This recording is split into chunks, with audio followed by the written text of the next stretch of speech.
Well, welcome Divas and Dudes to Powerhouse Bakery. I'm so excited to have you, and those of you that are watching us on YouTube, I'm glad you are tuning in because we got some great things to talk about today. And we are still on our topic of cooking without oils, and now we're even taking it to the next level and taking out sugars as well.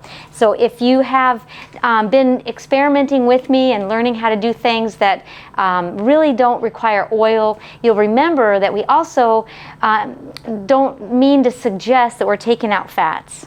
And so what's really important is that we see how do we get the most nutrient out of the food.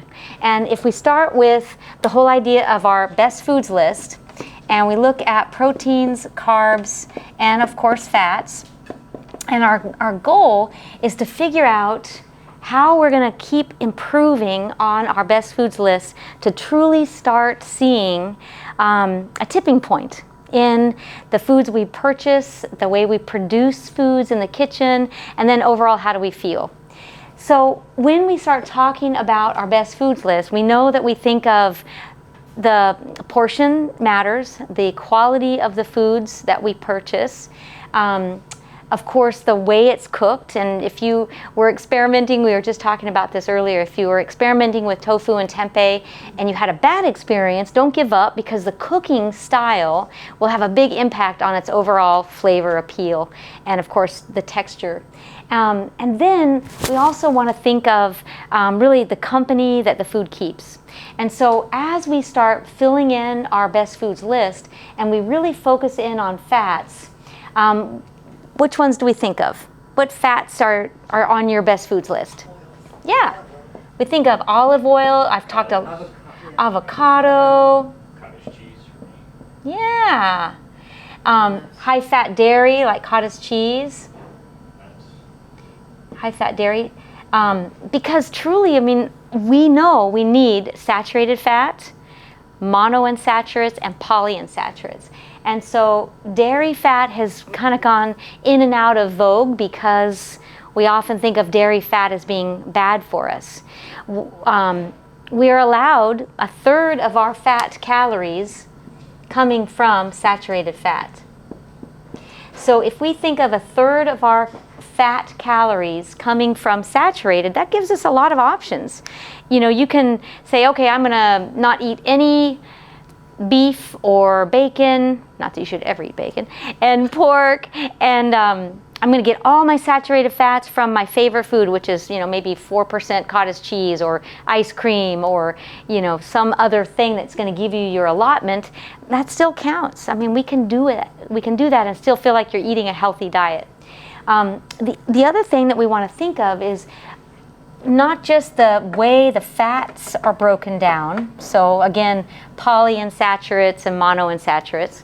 We also want to think of what other nutrients are coming from the fat category. So what do you think?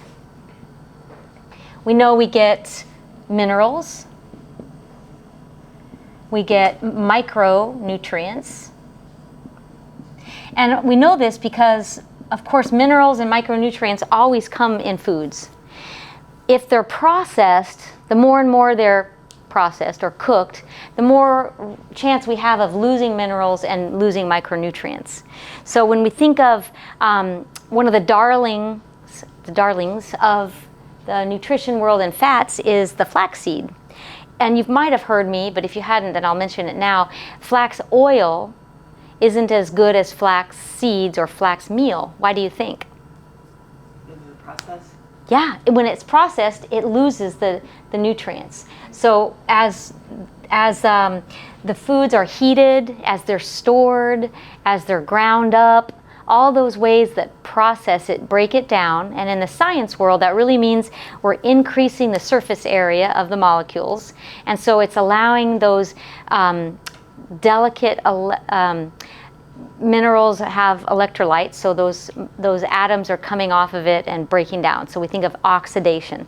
I know that's more science than you might want to think about, but the reality is the whole food is going to protect a lot better than if it's processed. So when we think of the fats giving us nutrients, Now we can add to this list. Oil comes from what items? Yeah, so now I'm going to erase this, and we're going to just narrow down into a little more detail. What does it look like to have fats in their best outfit? So best dressed success for the fat elements. So if we know we get oil from olives, where else can we get oil? Avocado. So oil from avocado, and of course you haven't mentioned yet, but seeds. What really popular oil do we get from seeds? Yeah, sesame oil. You Texans deep fry your turkey in a certain kind of oil. And then one of my favorites is a nut oil, walnuts.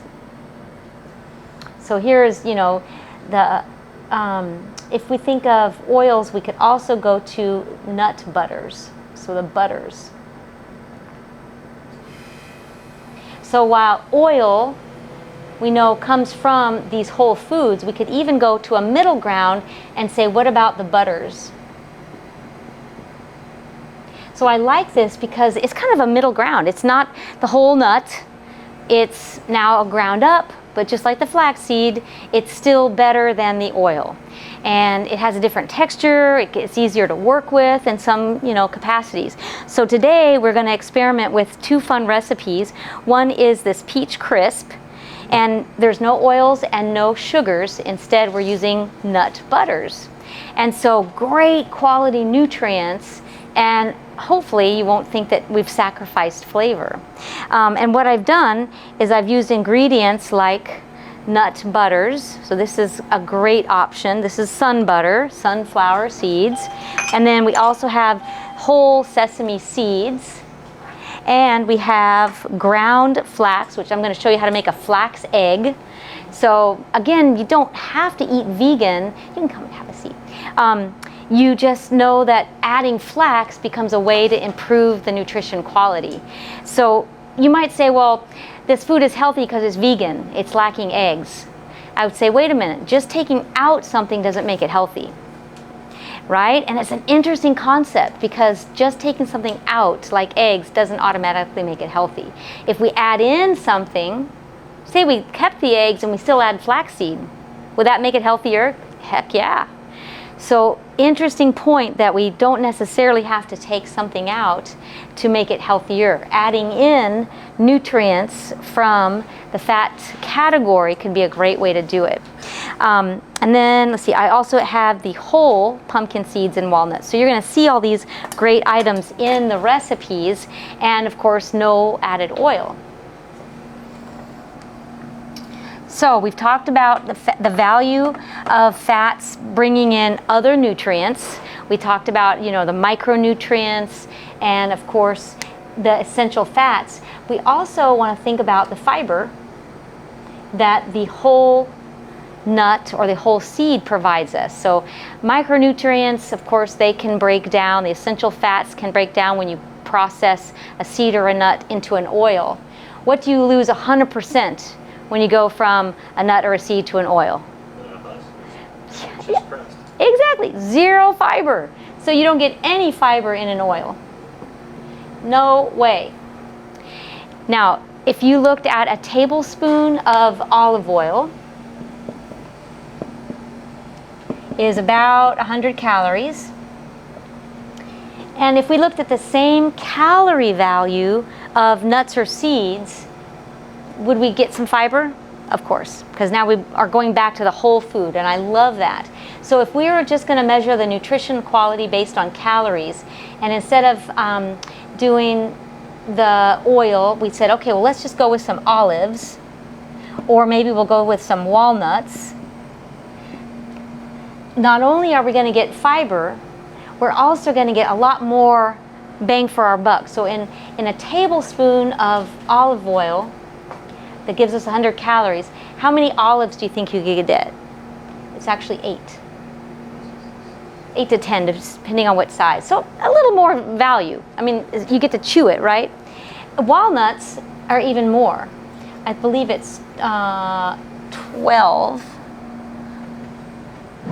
12 walnuts for 100 calories. So now you get to get more satiety, more minerals, more micronutrients, and of course some of the beautiful fiber.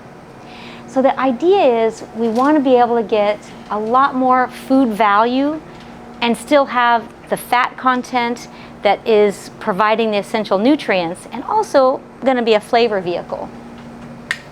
Okay, so now let's go to the next step. Did we get any fiber out of the butter? Nut butter? Yeah, no, you do get fiber from the butters. Mm-hmm. But not as much. Not as much as the nuts and seeds, granted, but you do get some, and it's really nice when you think about the satiety factor. So granted, we're not going to drink or eat a tablespoon of oil by itself, probably, but with the nut butters, there's so much more satiety factor. I could see us eating a tablespoon of peanut butter. Has anybody ever done that? Yes. And so there's really good satiety, and the flavor by itself brings so much more appeal. So we almost think of oils or fats as being primarily what we cook with. And so that's the other really big point, is we want to think of purposefully adding fats. I was working with a new client, a young guy, 18-year-old, new diagnosis of cancer, and I always take my clients through their best foods list, and I try to help them kind of see where I'm going. And so I asked him to tell me what his proteins are and his carbohydrates, and he got to the fats, and he had no idea. He's like, I don't know what fats I eat, because they're hidden in foods. And so the dangerous thing is, when they're hidden in foods, do we get to choose which ones we pick? Well, no, you don't. If a restaurant's doing it for you, or a Dorito chip is choosing it for you, or even the fat percentage that your hamburger has, you have very little choice on how much fat and what kind of fat. So the whole idea is, when you add fats, now you've got this great opportunity to start making the better choice. That's why I'm not a fan of rotisserie chicken. Who gets to choose what kind of fat is injected into that bird, right? Who gets to choose what type of chicken? Is it one that has healthy fats, and has it been fed a healthy diet that's going to put healthy fat under the skin, etc., versus not? So adding fats, now we're in this whole category of getting to choose. So I always say this is a great place to live, because now if I asked you guys, what fats do you eat, you're going to be able to tell me. So of course the olive oil, but when we start changing it around and saying, well, now I've learned to use butters that come from plants, and now I've learned to do ground seeds, and even nuts and ground nuts. Now not only are you getting rid of the oils that are processed, you're also adding in so many nutrients. And so that to me is a really important mind shift, that when you start adding fats, you're also changing how you're getting your food. And because not very many things in processed snacks are going to be made with these things, what's that going to force you to do? Come to Powerhouse Bakery. No, I'm kidding. Cook at home, and start getting creative. And that's why I always want you to have recipes. Our new app is called the Fun Food app. My Fun Food. It's actually not all that new. We partnered with a beautiful gal who's now one of my interns. She's a daughter of one of the board members of ThriveWell. And she had this fantastic idea to create an app for her age range. Now she's a freshman in college, but she said, Mom, people don't really read cookbooks so much. They want to look at something quick and easy. I know, I do too. But to her point, it was kind of neat to see that, okay, an app could be so real time, so accessible. And so if you go to the app store and you download My Fun Food, you'll see it. Now, not all of the recipes on there are Powerhouse Bakeries, but a lot of them are. And moreover, they're just recipes that are meeting people where they are and making healthier ingredients. Which really, brings me to the whole point of what's so valuable about this style of food production is it helps everybody to understand where their starting point is. So wherever you start in the health continuum, there's a place for you to jump in and start adding more healthy fats. So even if it were as simple as, well, I don't really know how to cook with nuts and nut butters, but I could eat nuts as a snack. That's huge, right? And so again, I go to this young guy, he has the typical American diet. Family is very concerned because they're reading all kinds of books that are telling them that if you want to fight cancer, you've got to eat vegan raw. Nothing cooked, everything raw, this far extreme to the right. And this poor 18-year-old is going, oh my goodness, I can't even imagine what that looks like. I live over here. And so what I try to help him see is that you start making these little changes, and what happens? Our taste perception changes. We start liking different kinds of foods more than we ever thought we would. We start craving less sweetness because now we're liking other flavors. So, we're looking for citrus and some sour and maybe a little bit of sweet, but also some bitter. And so those flavors and textures start to really become more important to our palate, not just what I call the food cocaine, which is high salt, high fat, high sweet, high crunch. There's more to it. So when you think about where you are, and even if you don't take out a lot of the oils, but you add in some of the healthy things, it's going to be great. And this little app is a great place to start because, again, it gives you simple recipes that help you sort of jump in and experiment. And so that's what I really want us to be able to do today, is think about how we can use typical ingredients. Hopefully you have a lot of these already in your pantry. I'm going to show you how to do substitutions. So if you don't have some of these, what could you do instead?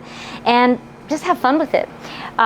So if you grab your recipe, the first one is the oatmeal cookies. Who does not love oatmeal cookies? So again, I mentioned the flax egg. And what's really important here is the ratio. You have to mix ground flax with water. And what we did on this recipe is we did 2 tablespoons of the flax and 3 tablespoons of water. You'll probably see different ratios. Again, it's such fuzzy math, you need to see that, huh? Sorry, Ben. Sorry.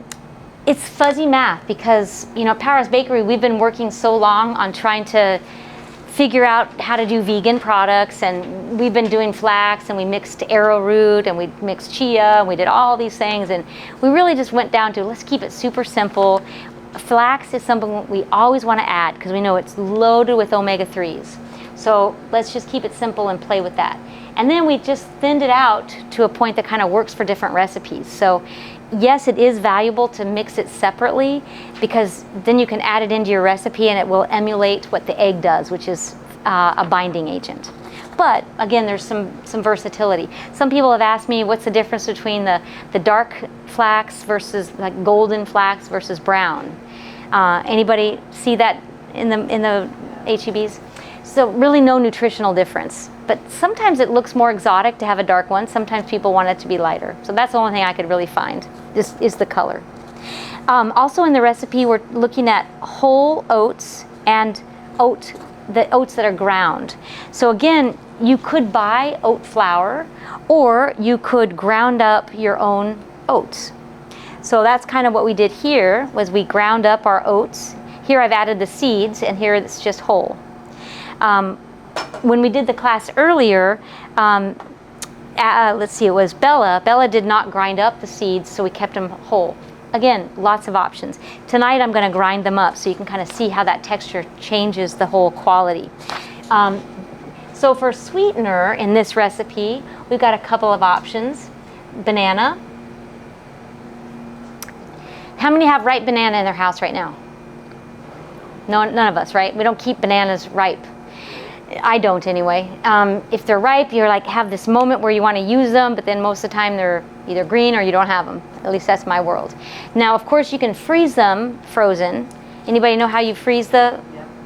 You want to explain? Yep, I peeled the banana and then I cut them in pieces and then I put them in a freezer bag and then I take them out, and I can make myself put in the food processor and make an ice cream. Yeah, And I love I it. just add a little bit of, almond milk or, Yay. right, almond milk. I use almond milk. But yeah, and it's really great. And then you can add other frozen fruits to that, like the So blackberries. Well, which brings me to, so Maria was talking, for those of you who couldn't hear, Maria was talking about all the things she could do with frozen banana. So the question was, how do you freeze it? And she was right. You take it out of the skin, put it in chunks, put it in an airtight bag. And of course, you could mix it with other things. And we were talking with the morning class about doing oat milk with the banana and making ice cream. So very soon our topic's going to be how to make ice cream with no sugar and no fat. I don't know if we can do no fat totally, but we'll say no saturated fat. But that's coming, so I'm glad you mentioned it. So yeah, freeze banana is a great way to do it. So just would have it that Philip made our Nutty Monkeys yesterday and used up all the right bananas. I didn't hide any. So here the class, we're ready to go, and our bananas were used, which I thought was just hilarious. But that's okay, because we can do substitutions.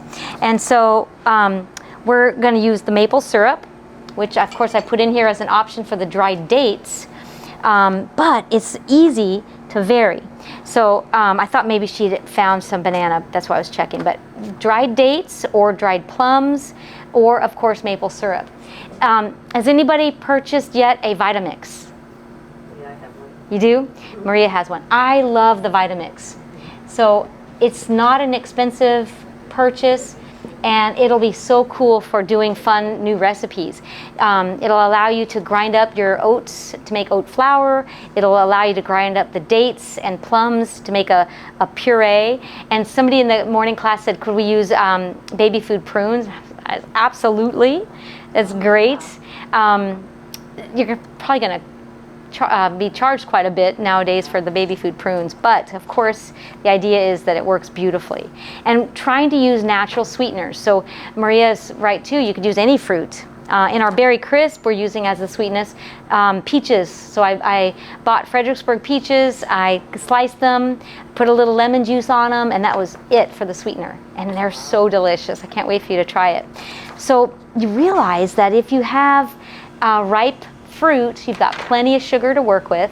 And what's the value of nature's sweets? Yes, sweet and powerful. For sure. So when we read these studies or these anecdotal stories and we read books that say sugar is toxic, it's the worst thing ever, get rid of all the whites, they're looking at very important research that looks at how our culture has a certain amount of morbidity and of course mortality, and what we're eating, which is, we can make an assumption that the typical American has a very high consumption of refined white sugars, and with that, refined white carbohydrates. So when we're not in that group, we can't really say that it's going to be our problem. So what I mean by that is, if you don't eat a lot of processed foods, do you have the same risk? Of course not.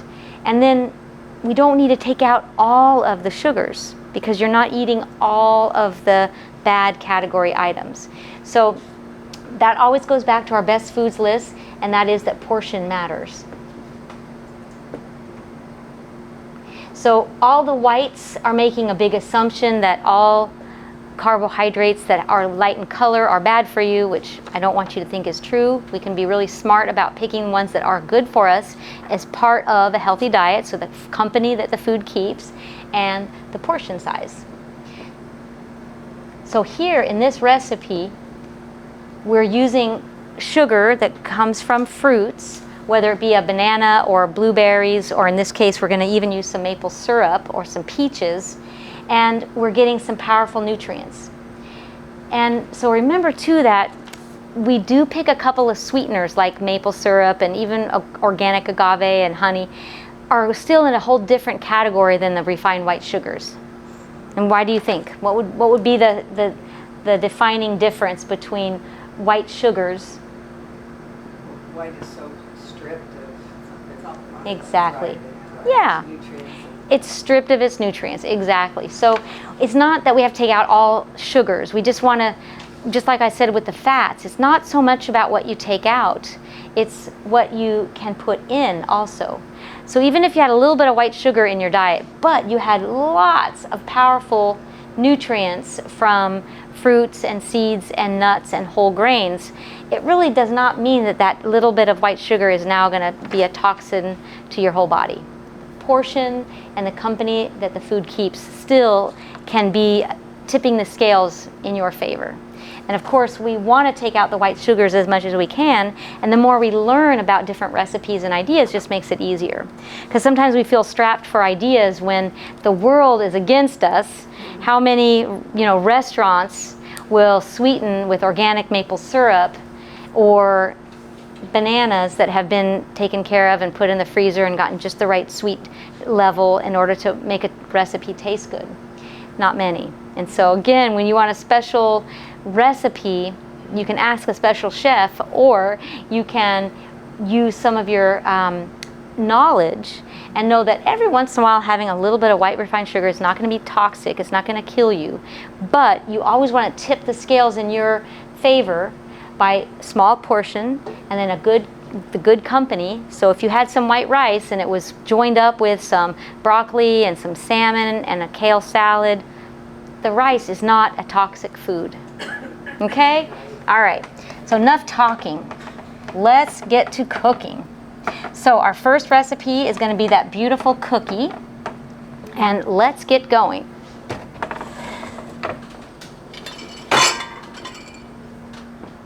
All right. So I am going to put them right in here. Okay, so I want to show you a couple of easy recipes that we're going to blend in our bowls. The key ingredients are going to be the oats and the ground seeds. So in this little food processor, I put together the hemp hearts, the pumpkin seeds, and I just grind them up into a nice powder. So I love the texture. I want to see if I can put them in my bowl here so you can see. So in this case, grinding them is going to add a nice texture, and it's going to liberate a little bit more of the fats. Can you push off on whose ever phone? Is that mine? So this is going to be a great addition. Second item is our sweetener. So I'd mentioned we don't have the banana, so organic maple syrup is a great variation. And I really wanted to go this route because how often do we not have the right ingredients, especially fresh fruit if you didn't freeze your bananas. And then I also have some orange juice to add for a liquid. And I'm going to make our flax egg, so that's going to be really nice.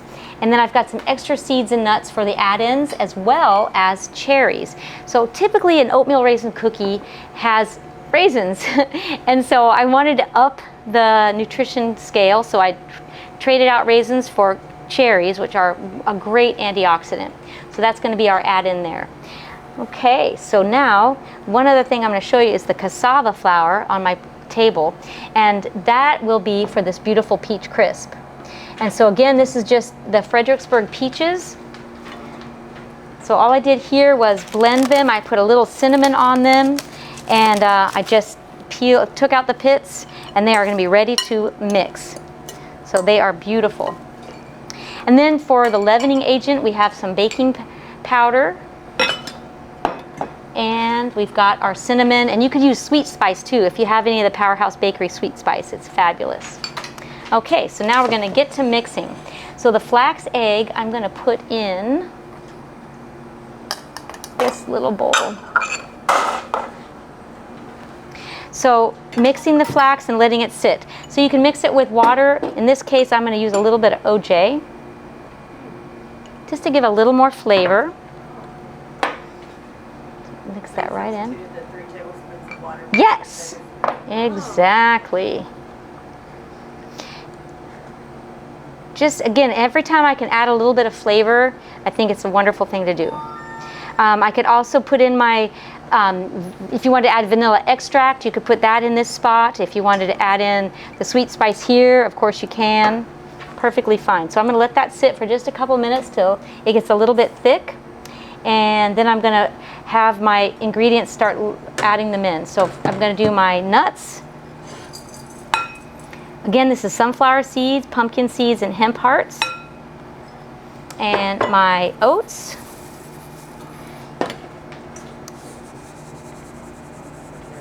Okay, and baking powder. All right, mix it all together. So I've got the lemon juice to go, and then I'm going to do the add-ins. So the cherries, I'm going to add a little bit of salt.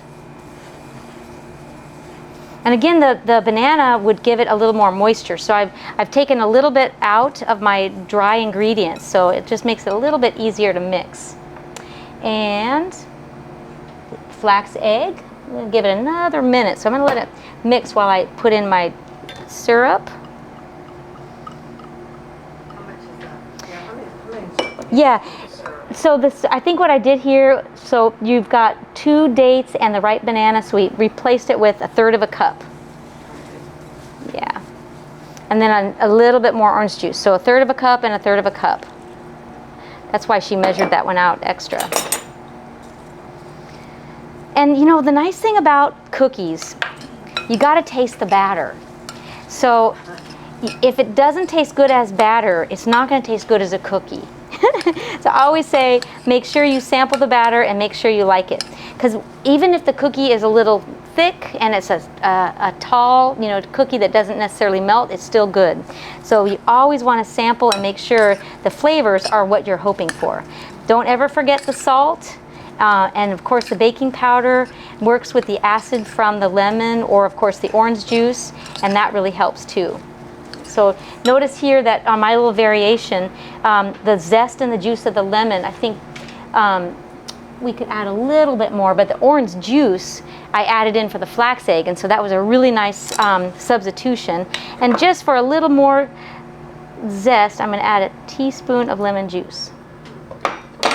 So again, I'm showing you kind of the variations that you have a wide range to use. Okay, that's looking great. And my flax egg is getting nice and thick. I'm going to add that in. So it's kind of the texture of applesauce. It can sometimes get thicker, but it's going to mix in really well, and it'll continue to get thick as it's sitting too. Chia seeds would also be really great in this recipe because again, they add not only nutrients, but they add lots of good binding agent. So this looks like a really good texture of my cookie dough, my oatmeal cookie dough. I'm going to add a little bit more of my ingredient in.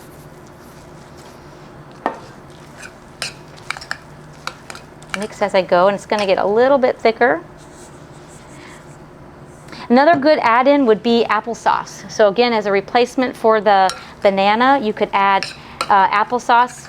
And you know, again, don't feel like you have to be exact on the amounts because cookies are going to be so good either way. Tasting the batter so you know for sure. Now I'm ready for my cinnamon.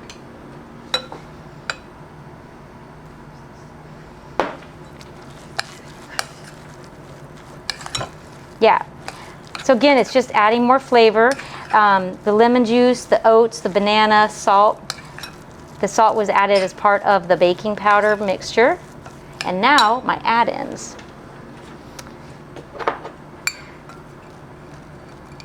So these would be a great breakfast. I mean, we don't have to save a cookie just for a dessert.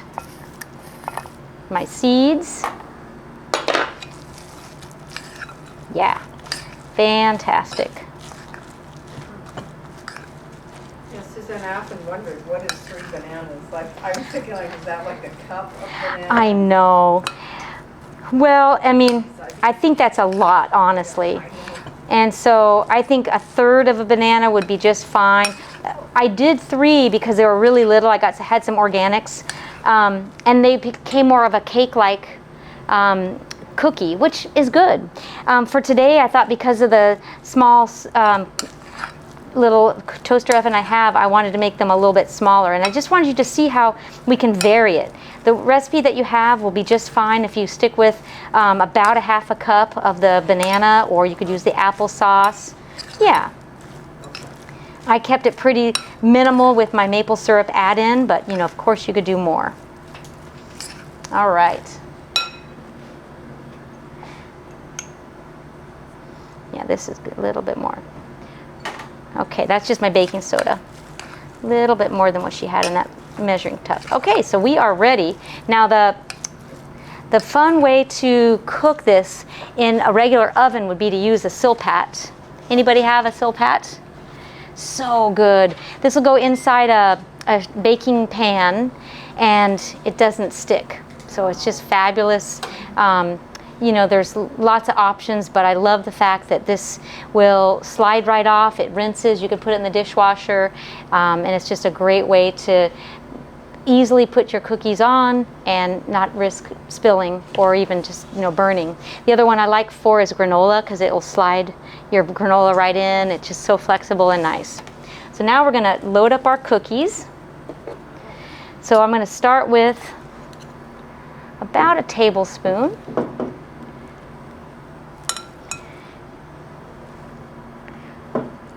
So again, you can make them large and small. I mean, this is even a mixture that you could use as granola and spread it all out and let it cook.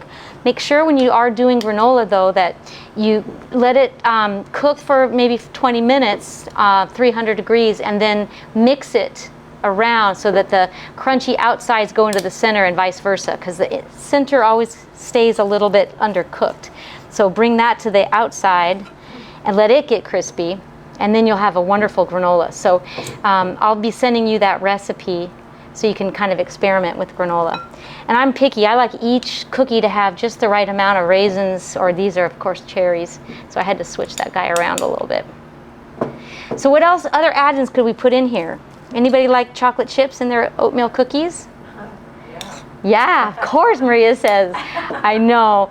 Funny, my husband does not like chocolate chips, so we always do oatmeal. But see, those are beautiful cookies. Give this guy a little bit more. I think walnuts are great too. Did you chop the walnuts? I didn't. I left them pretty whole. They were rough chop. You can see here, there's some left. So this is just my little seedy blend. And again, I wanted you to see how I added the variation. So a 1/4 cup of pumpkin, a 1/4 cup of the sesame, and then a 1/4 cup of walnuts. So that was pretty close.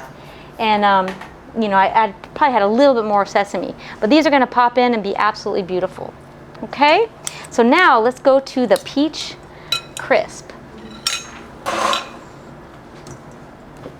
And Suzanne, what is that called that you have your cookies on? A silpat. Yeah, S-I-L-P-A-T, silpat. Yeah. So now we've got our beautiful peaches. And I'm going to add in some of pretty much the similar ingredients. If we look through the recipe, fresh peaches, 3 cups, some of the lemon juice or zest. So I've already added this into the peaches. I'm probably going to add a little bit more because they look like they're a little bit dry. Whenever you have the whole lemon, it's so much better too because you can make sure you get the zest.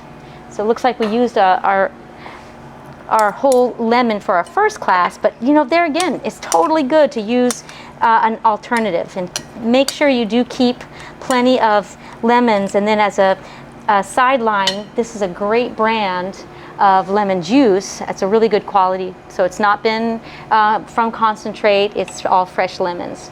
Love it, love it. Okay, and so then the seeds that are ground, I just put that in, and then combine the flour and the baking powder and the salt. So our flour is here. Put in the rest of the oats, and we're going to combine the leavening agent here with flour. And this is cassava flour. There's no reason why you can't use a different flour. I mean, you can use oat. You could use, of course, wheat flour if you're okay with that. And even we use rice flour here sometimes too. And then our cinnamon and sugar. And now we're going to add in the sun butter to make kind of it's kind of going to be a crust base. It's going to have a little more texture to it. gives it a little bit more of a foundation. And so you can see in mine, it's got a little bit of a base crust, which I really love. In a second here, we're gonna get to serve that up.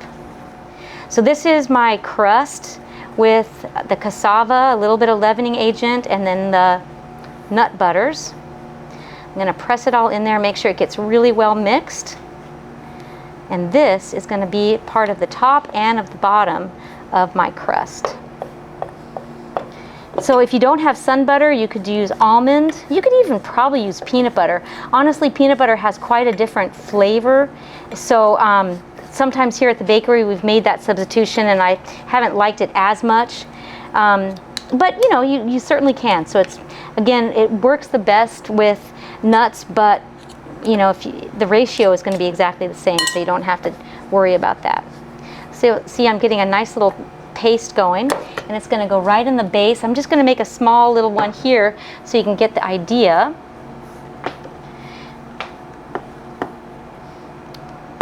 So I'm going to press it into the bottom, and then my peaches are going to go right on top, and then I'm going to use some of this to be the crumble that'll go on the top.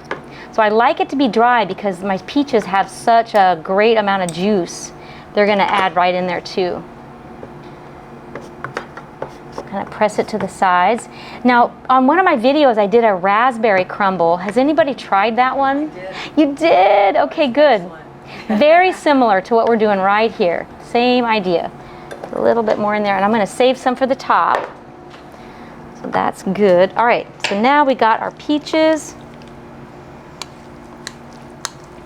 If you needed to add a little more sweetness, of course you can.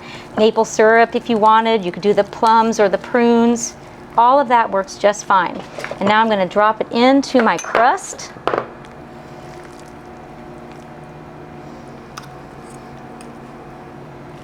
And I really like it when the nut crumble kind of coats the peaches. And you can see there, it gives it a really nice texture, and it almost turns into a little bit cake-like. These peaches were very small.